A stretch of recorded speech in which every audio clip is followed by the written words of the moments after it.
Hello everyone, हमारे YouTube channel शौर्य competition में आपका स्वागत है। आशा करते हैं कि आप सभी स्वस्थ होंगे। दोस्तों, आज हम यूपी पुलिस री एग्ज़ाम के लिए जीएस का प्रैक्टिस सेट करने जा रहे हैं।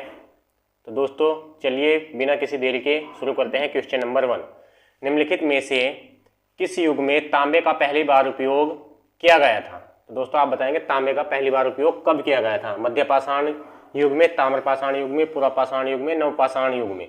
दोस्तों ये जो किया गया था ये ताम्र पाषाण युग में किया गया था। तो ताम्र पाषाण युग जो है ये नव पाषाण युग के बाद शुरू होता है। लगभग 2000 ईसा पूर्व से कब तक? 1500 ईसा पूर्व तक चलता है ये। ठीक है दोस्तों, याद रखेंगे। और इसको कौन से युग का ही एक भाग माना जाता है? इस काल में मनुष्य पत्थर के औजारों के साथ साथ तांबे के औजार भी उपयोग करने लग गया था। चलिए चलते हैं नेक्स्ट क्वेश्चन पर। हड़प्पा काल का इनमें से कौन सा नगर 3 भागों में विभाजित था? आप बताएंगे। लोथल, मोहनजोदड़ो, कालीबंगन या धोलावीरा? दोस्तों जो हड़प्पा काल का नगर जो था 3 भागों में विभाजित जो था वो था धोलावीरा।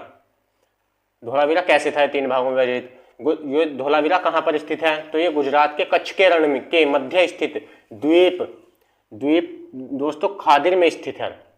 और 3 भागों में विभाजित किस प्रकार था? ये उत्तर में एक विस्तृत, संपूर्ण एवं व्यापक समतल मैदान के अवशेष मिले हैं और दोस्तों इसके उत्तर में नगर का मध्य भाग है जिसे पूर्व की संख्या दी गई थी।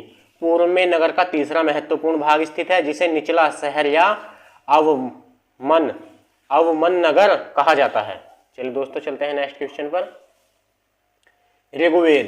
दोस्तों ऋग्वेद में निम्नलिखित में से किस देवता की सर्वाधिक महत्ता का वर्णन है? बताएंगे। वरुण, इंद्र, अग्नि, शिव? तो दोस्तों ऋग्वेद में जो सबसे अधिक सर्वाधिक महत्ता देवता का वर्णन है वो दोस्तों इंद्र का है। और दोस्तों यह प्राचीनतम वेद है। ऋग्वेद जो है सबसे प्राचीनतम वेद है। इसमें 10 मंडल, 1008 सूक्त और 10,580 रचनाएं हैं। ऋग्वेद को पढ़ने वाले को होत्र कहते हैं। और दोस्तों इंद्र के लिए कितनी रचनाएं हैं? इंद्र के लिए 250 रचनाएं हैं। ठीक है दोस्तों। अग्नि के लिए कितनी रचनाएं हैं? इसमें 200 रचनाएं हैं। चलिए चलते हैं नेक्स्ट क्वेश्चन पर। ऋग्वेद में निहित गायत्री मंत्र को किस देवता को समर्पित है? जो गायत्री मंत्र है वो किस देवता को समर्पित? अग्नि, मारुत, इंद्र या दोस्तों सावित्री? दोस्तों गायत्री मंत्र जो है वो सावित्री को समर्पित है। चलते हैं नेक्स्ट क्वेश्चन पर। जैन धर्म का सबसे महत्वपूर्ण सिद्धांत क्या है? कर्म, अहिंसा, वैराग्य या निष्ठा? दोस्तों जैन धर्म का जो सबसे महत्वपूर्ण मौलिक सिद्धांत है वह अहिंसा है। और दोस्तों जैन धर्म के 5 सिद्धांत हुए हैं। कौन कौन से? नंबर 1 अहिंसा, जिसको जीव को चोट न पहुंचाना, जिसका अर्थ यह है। सत्य, सत्य क्या है? झूठ न बोलना। असत्य, चोरी न करना। अपरिग्रह, संपत्ति का संचय न करना। और दोस्तों ब्रह्मचर्य, किसी स्त्री से संसर्ग की मनाही। चलते हैं नेक्स्ट क्वेश्चन पर। निम्नलिखित में से शासक के दरबारी कवि हरिसेन थे? किस शासक के दरबारी कवि हरिसेन थे? इनमें से कोई नहीं। समुद्रगुप्त या दोस्तों स्कंदगुप्त या दोस्तों कुमारगुप्त? दोस्तों इसमें जो थे ये कौन थे? समुद्रगुप्त। और दोस्तों समुद्रगुप्त क्या थे? चंद्रगुप्त प्रथम के पुत्र और उत्तराधिकारी भी थे। और गुप्त वंश का सबसे महान शासक कौन थे? समुद्रगुप्त।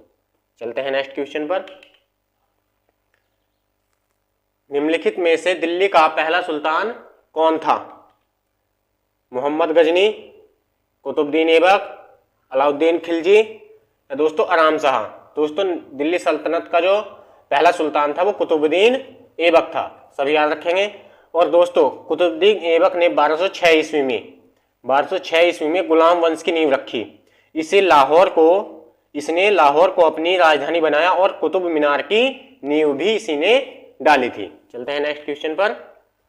लौह और रक्त की नीति किसने अपनाई?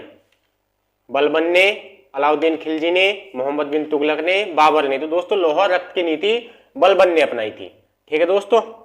और बलबन का राज्य कब से कब तक चला? गद्दी पर बैठा है 1266 से कब तक? 1287 तक। इसने अपने राजत्व सिद्धांत को ऊंचा करने के लिए सिजदा तथा पैबोस प्रथा की भी आरंभ किया। इसने नवरोज उत्सव भी शुरू करवाया था। चलते हैं नेक्स्ट क्वेश्चन। भारत में सिकंदर लोदी का शासनकाल कब से कब तक था? 1421 से 1434 ईस्वी, 1451 से 1489, 1489 से 1517, 1517 से 1526। तो दोस्तों भारत में सिकंदर लोदी का जो शासनकाल था वो 1489 से 1517 ईस्वी तक था। और दोस्तों सिकंदर लोदी कौन था? बहलोल लोदी का पुत्र था। इसका मूल नाम क्या था? निजाम खां था। इसने 16 जुलाई, कब? 16 जुलाई 1489 को सुल्तान सिकंदर शाह की उपाधि के साथ दिल्ली के सिंहासन पर बैठा था यह। और सिकंदर लोदी ने आगरा नगर की स्थापना की थी। अगर आपसे पूछा जाए आगरा नगर की स्थापना किसने की थी, तो ये सिकंदर लोदी ने की थी। और दोस्तों इसकी जो मृत्यु हुई थी वो गले की बीमारी के कारण 21 नवंबर, इसकी मृत्यु कब हुई थी? 21 नवंबर 1517 को इसकी मृत्यु हो गई थी। चलिए चलते हैं नेक्स्ट क्वेश्चन पर। अकबर की सफल भूराजस्व प्रणाली का श्रेय उनके निम्नलिखित में से किस श्रेष्ठ दरबारी को जाता है? जो अकबर ने भूराजस्व प्रणाली चलाई थी उसका श्रेय किसको जाता है? बीरबल को, राजा मानसिंह को, राजा टोडरमल सिंह को, तो दोस्तों खय्याम को। दोस्तों ये जो जाता है राजा टोडरमल को जाता है। इसे टोडरमल बंदोबस्त भी कहा जाता है भूराजस्व प्रणाली को। चलते हैं नेक्स्ट क्वेश्चन पर। शेरशाह का वास्तविक नाम क्या था? दोस्तों शेरशाह का बरीद, फैजल, फरीद, फारूक। तो दोस्तों शेरशाह का वास्तविक नाम जो था वो फरीद था। और दोस्तों 26 जून 1539 को क्या हुआ था? चौसा युद्ध किस किस के बीच? हुमायूं और शेरशाह सूरी के बीच। तो दोस्तों हुमायूं इसमें पराजित हो गया था और शेरशाह की जीत हुई थी। और दोस्तों दूसरा युद्ध कन्नौज या बिलग्राम का युद्ध कब हुआ था? 17 मई 1540 को। इसमें क्या हो गया था? इसमें हुमायूं पराजित हो गया था। और दोस्तों कालिंजर विजय के दौरान बारूद में आग लगने से शेरशाह घायल हो गया था और 22 मई 1545 ईस्वी को उसकी मृत्यु हो गई थी। और दोस्तों शेरशाह का अगर मकबरा पूछा जाए तो कहां पर स्थित है? तो शेरशाह का मकबरा बिहार के सासाराम में स्थित है। तो दोस्तों नेक्स्ट क्वेश्चन पर चलने से पहले हम आपको एक जानकारी दे देते हैं कि हमारे शौर्य कंपटीशन चैनल पर डेली करंट अफेयर्स की क्लास सुबह अति महत्वपूर्ण क्वेश्चनों के साथ अगर कराई जाती है। अगर आप किसी भी कंपटीशन एग्जाम की तैयारी कर रहे हैं तो आप वह क्लास देख सकते हैं। चलिए नेक्स्ट क्वेश्चन देखते हैं। पहला कठपुतली मुगल सम्राट कौन था? कठपुतली मुगल सम्राट कौन था पहला? जहांदार शाह, बहादुर शाह, फर्रुख सियर, दोस्तों मोहम्मद शाह। दोस्तों ये जो था ये कौन था? ये जहांदार शाह था। जहांदार शाह का जो शासन था वो कब से कब तक? 1712 ईस्वी से कब तक? 1713 ईस्वी तक ही रहा। इसने जुल्फिकार खां के सहयोग से यह सत्ता प्राप्त की। 51 वर्ष की आयु में जहांदार शाह 29 मार्च 1712 ईस्वी को मुगल सिंहासन पर बैठा था। और दोस्तों इसे क्या कहते हैं? जहांदार शाह को इसे लंपट मूर्ख भी कहते हैं। लंपट मूर्ख भी इसी राजा को कहते हैं। और जुल्फिकार इसका क्या था? प्रधानमंत्री नियुक्त किया गया। जहांदार शाह जुल्फिकार खां के हाथों की कठपुतली बनकर रह गया क्योंकि जहांदार शाह के शासनकाल में प्रशासन की पूरी बागडोर किसने थाम रखी थी? जुल्फिकार खां ने थाम रखी थी, के हाथ में थी, थाम रखी थी। बात एक ही है। क्यों? क्योंकि जुल्फिकार खां ने इसे सहयोग से सत्ता प्राप्त करी थी। ये गद्दी पर तो ये बैठा था जहांदार शाह, लेकिन ये बैकग्राउंड से क्या कर रहा था? राज्य शासन ये चला रहा था। कौन चला रहा था? जुल्फिकार खां। ठीक है दोस्तों, चलते हैं नेक्स्ट क्वेश्चन पर। इनमें से कौन सा मुगल बादशाह शराब को छूता तक नहीं था? बताएंगे। अकबर, शाहजहां, जहांगीर या दोस्तों औरंगजेब। तो दोस्तों औरंगजेब जो था ये शराब को छूता तक भी नहीं था। और दोस्तों औरंगजेब का जन्म जो हुआ था, इसका जन्म हुआ था दोस्तों 4 नवंबर 1618 ईस्वी में। ठीक है। और इसके पिता कौन थे? पिता थे इसके शाहजहां, याद रखेंगे। और दोस्तों माता कौन थी इनकी? मुमताज महल इनकी माता का नाम था। और दोस्तों इनको जहांगीर को, औरंगजेब को क्या कहा गया है? जिंदा पीर भी औरंगजेब को ही कहा गया है। ठीक है, चलते हैं नेक्स्ट क्वेश्चन पर। दिल्ली का प्रसिद्ध जामा मस्जिद किसके द्वारा बनाई गई थी? शाहजहां के, अलाउद्दीन खिलजी के, शेरशाह के, अकबर के। दोस्तों ये जो बनाई गई थी दिल्ली की जामा मस्जिद ये शाहजहां के द्वारा बनवाई गई थी। और दोस्तों दिल्ली जामा मस्जिद का निर्माण कब हुआ था? इसका निर्माण 1656 ईस्वी में हुआ था। चलते हैं नेक्स्ट क्वेश्चन पर। पंचमहल किस में स्थित है? हवा महल, ग्वालियर का किला, फतेहपुर सीकरी या आगरे का किला। तो दोस्तों पंचमहल जो स्थित है वो कहां पर, फतेहपुर सीकरी में स्थित है। ये है क्या दोस्तों, ये एक 5 मंजिला किला है जो बौद्ध विहार शैली में बनाया गया है, ठीक है। और फतेहपुर सीकरी का निर्माण किसने कराया था, ये दोस्तों इसका निर्माण अकबर ने कराया था। चलते हैं नेक्स्ट क्वेश्चन पर। गदर आंदोलन के नेता कौन थे, जो गदर आंदोलन चला था उसके नेता कौन थे, हरदयाल, भगत सिंह, मैडम कामा या श्यामजी कृष्ण वर्मा। तो दोस्तों गदर आंदोलन के जो नेता थे वो थे हरदयाल, ठीक है दोस्तों। इसकी स्थापना कब हुई थी, गदर पार्टी की, दोस्तों इसकी स्थापना जो हुई थी ये हुई थी 1 नवंबर 1913 को। इसका गदर पार्टी का उद्देश्य क्या था, उद्देश्य था इसका भारत को अंग्रेजों से स्वतंत्र कराना। चलते हैं नेक्स्ट क्वेश्चन पर। पंचशील का नारा किससे संबंधित है, पंचशील है ये नारा किससे संबंधित है, महात्मा गांधी, लाल बहादुर शास्त्री, पंडित जवाहरलाल नेहरू, स्वामी विवेकानंद। तो दोस्तों पंचशील का जो नारा है वह पंडित जवाहरलाल नेहरू से संबंधित है। और जो ये कौन थे, ये भारत के प्रथम प्रधानमंत्री थे, कौन, पंडित जवाहरलाल नेहरू। चलते हैं नेक्स्ट क्वेश्चन पर। त्रिपुरा को कब भारत के पूर्ण राज्य का दर्जा दिया गया, 1956, 1972, 1952, 1956। तो दोस्तों त्रिपुरा का जो भारत का पूर्ण दर्जा मिला था वो मिला था 1972 में, ठीक है। यह देश का तीसरा सबसे छोटा राज्य है। त्रिपुरा जो है ये 1 जुलाई, कब, 1 जुलाई 1963 से केंद्र शासित प्रदेश था, जो 21 जनवरी 1972, कब, 21 जनवरी 1972 को क्या बन गया था, पूर्ण राज्य बना दिया गया था। और दोस्तों त्रिपुरा की जो राजधानी है वो क्या है, वो अगरतला है, याद रखेंगे। चलते हैं दोस्तों नेक्स्ट क्वेश्चन पर। भारतीय संविधान के अनुच्छेद 19 में कौन सा अधिकार शामिल है, बताएंगे। संवैधानिक उपचारों का अधिकार, दोस्तों वाक और अभिव्यक्ति स्वतंत्रता का अधिकार, या दोस्तों शोषण के विरुद्ध अधिकार, धर्म की स्वतंत्रता का अधिकार। दोस्तों अनुच्छेद 19 में जो है वो क्या है, वाक और अभिव्यक्ति स्वतंत्रता का अधिकार। दोस्तों मैं कुछ मौलिक अधिकार और आपको अनुच्छेद बता रहा हूं।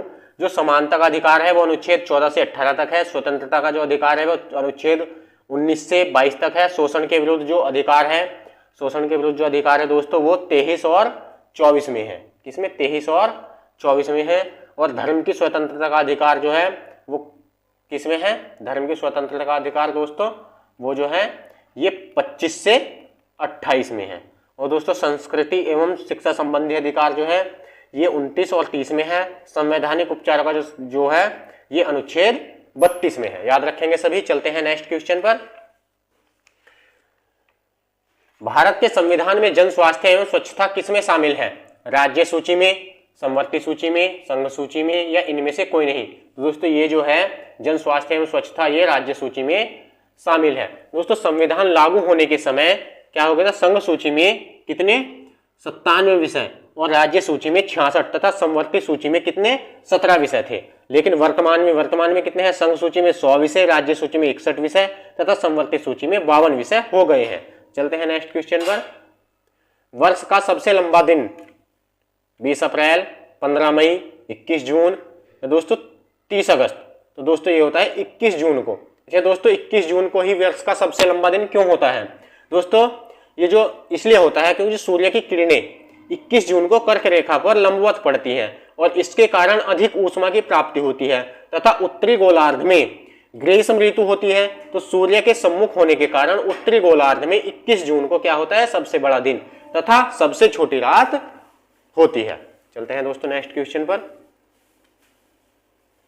निम्न में सर्वाधिक सीमाओं वाला देश कौन सा है, जिसकी सबसे ज्यादा सीमा दूसरे देशों के साथ लगती है, चीन, ब्राजील, कनाडा, भारत। दोस्तों ये जो है कौन सा देश है, ये चीन देश है। इसकी सीमा जो लगती है दोस्तों कितने देशों के साथ लगती है, 14 देशों के साथ ये सीमा स्पर्श करता है। कौन कौन से हैं 14 देश, वो उत्तर कोरिया, रूस, Mongolia, Kyrgyzstan, Kazakhstan, Tajikistan, Afghanistan, Bharat, Pakistan, Nepal, Bhutan, Myanmar, Laos तथा वियतनाम। तो दोस्तों आप याद रखेंगे। चलते हैं नेक्स्ट क्वेश्चन। वायुमंडल में लगभग कितने प्रतिशत नाइट्रोजन है, देखिए 78 से 89%, 40 से 42, 18 से 20 या दोस्तों 10 से 11%। दोस्तों वायुमंडल में जो नाइट्रोजन है वो लगभग 78 से 79% है। और दोस्तों वायुमंडल, वायुमंडल क्या है? वायुमंडल पृथ्वी के चारों ओर स्थित वायु के आवरण को हम वायुमंडल कहते हैं। तो दोस्तों नाइट्रोजन कितने परसेंट है अभी बताइए, कितनी? 78.08% है। और दोस्तों ऑक्सीजन, ऑक्सीजन जो है वो कितनी है? 20.95% है। और दोस्तों आर्गन, आर्गन जो है वो कितनी है? आर्गन है 0.93%। और दोस्तों कार्बन डाइऑक्साइड जो है, कार्बन डाइऑक्साइड जो है वो 0.03% है। और दोस्तों अतिरिक्त गैस जो है नियोन, हीलियम और ओजोन, हाइड्रोजन, क्रिप्टॉन, जेनोन आदि गैस शामिल है। चलते हैं नेक्स्ट क्वेश्चन पर। हाल ही में किसके द्वारा लिखित पुस्तक द इंडिया ऑफ डेमोक्रेसी का विमोचन हुआ है? दोस्तों आप बताएंगे सैम पित्रोदा, चित्रा बनर्जी, भूपेंद्र यादव, इनमें से कोई नहीं। तो दोस्तों पुस्तक द इंडिया ऑफ डेमोक्रेसी का विमोचन किसने किया है? सैम पित्रोदा ने किया है। चलते हैं नेक्स्ट क्वेश्चन पर। दोस्तों ये करंट के क्वेश्चन है। हाल ही में चुनाव संबंधी जानकारी के लिए बूथ राबता वेबसाइट कहां लॉन्च की गई? उत्तर प्रदेश, पंजाब, हरियाणा, दोस्तों असम। तो दोस्तों ये जो की गई है कहां पर करी गई है बूथ राबता वेबसाइट? ये पंजाब में लॉन्च की गई है। देखते हैं नेक्स्ट क्वेश्चन। हाल ही में सीबीआई के संयुक्त निदेशक के रूप में किसे नियुक्त किया गया है? हरिंदर सिंह, जगजीत पवाड़िया, जयराज सनमुगम, अनुराग कुमार। दोस्तों ये जो किया गया है किसको? ये किया गया है अनुराग कुमार को, याद रखेंगे। चलते हैं नेक्स्ट क्वेश्चन पर। हाल ही में जारी वैश्विक साइबर आपराधिक सूचकांक में कौन शीर्ष पर रहा है? कौन शीर्ष पर रहा है? अमेरिका, जापान, श्रीलंका, दोस्तों रूस। दोस्तों ये जो शीर्ष पर रहा है ये रहा है रूस। ठीक है दोस्तों। और सेकंड नंबर पर कौन है? यूक्रेन। थर्ड नंबर पर कौन है? चीन। और भारत का जो नंबर है वो, भारत कौन से में? 10वें नंबर पर है, जिसमें अग्रिम, भारत में क्या है? जिसमें अग्रिम शुल्क भुगतान करने के लिए धोखाधड़ी आम बात है। चलते हैं नेक्स्ट क्वेश्चन पर। हाल ही में किसने दिल्ली पुलिस से संसद की सुरक्षा अपने हाथ में ली है? बीएसएफ, सीआईएसएफ, एसएसबी या दोस्तों सीआरपीएफ। तो दोस्तों ये जो ली है ये सीआईएसएफ ने ली है। और दोस्तों इसका गठन कब हुआ था? इसका गठन जो हुआ था 10 मार्च 1969 को इसका दोस्तों गठन हुआ था। और दोस्तों इसका आदर्श वाक्य क्या है? संरक्षण एवं सुरक्षा। चलते हैं नेक्स्ट क्वेश्चन पर। हाल ही में G7 सम्मेलन 2024 कहां आयोजित होगा? यूके में, यूनाइटेड किंगडम, यूएसए में, जापान में या दोस्तों इटली में। दोस्तों ये जो होने वाला है ये कहां पर होगा? ये इटली में होगा। और इटली के पुगलिया में। कब से कब तक? 13 से 15 जून तक, याद रखेंगे। चलते हैं नेक्स्ट क्वेश्चन पर। हाल ही में राष्ट्रीय डॉल्फिन दिवस कब मनाया गया? 11 अप्रैल, 12 अप्रैल, 13 अप्रैल, दोस्तों 14 अप्रैल। दोस्तों ये जो मनाया गया है राष्ट्रीय डॉल्फिन दिवस ये 14 अप्रैल को मनाया गया है। चलते हैं नेक्स्ट क्वेश्चन पर। किस जनजाति में संयुक्त परिवार की प्रथा है? बताएंगे पहरिया, सहरिया, थारू, दोस्तों इनमें से कोई नहीं। दोस्तों थारू जो जनजाति है ये संयुक्त परिवार की इसमें प्रथा है। चलते हैं नेक्स्ट क्वेश्चन पर। दोस्तों उत्तर प्रदेश का कौन सा नगर चाकुओं का नगर के नाम से प्रसिद्ध है? गोरखपुर, सुल्तानपुर, रामपुर, शाहजहांपुर। दोस्तों ये जो है ये रामपुर, आपने सुना भी होगा रामपुरी चाकू, बहुत फेमस है। चलते हैं नेक्स्ट क्वेश्चन पर। अप्सरा व परिमल किसकी कृति है? हरिवंश राय बच्चन, जयशंकर प्रसाद, सूर्यकांत त्रिपाठी निराला, इनमें से कोई नहीं। तो दोस्तों अप्सरा व परिमल दोस्तों ये किसके हैं? ये सूर्यकांत त्रिपाठी निराला की कृति है। चलते हैं नेक्स्ट क्वेश्चन पर। उत्तर प्रदेश में बंगाल की खाड़ी वाले मानसून को किस नाम से जानते हैं? पूर्वी मानसून, पछुआ मानसून, दक्षिणी पश्चिमी मानसून, उत्तरी पूर्वी मानसून। दोस्तों इसको जो मानते हैं वो पूर्वी मानसून के नाम से जानते हैं। देखते हैं नेक्स्ट क्वेश्चन। उत्तर प्रदेश सरकार द्वारा राज्य वन नीति कब घोषित की गई? 1995, 1996, 1997 या दोस्तों 1998। तो दोस्तों उत्तर प्रदेश सरकार द्वारा राज्य वन नीति जो घोषित की गई थी वो दोस्तों की गई थी 1998 में। चलते हैं नेक्स्ट क्वेश्चन पर। दिवाली के दौरान बुंदेलखंड के अहिर समुदाय द्वारा कौन सा नृत्य किया जाता है? छेपली, पाईडांडा, भगोरिया, दोस्तों इनमें से कोई नहीं। तो दोस्तों ये जो किया जाता है पाईडांडा नृत्य किया जाता है। चलते हैं नेक्स्ट क्वेश्चन पर। इनमें से क्या उत्तर प्रदेश में नहीं है? विश्वनाथ मंदिर, अस्सी घाट, आगरा का किला है दोस्तों विक्टोरिया मेमोरियल।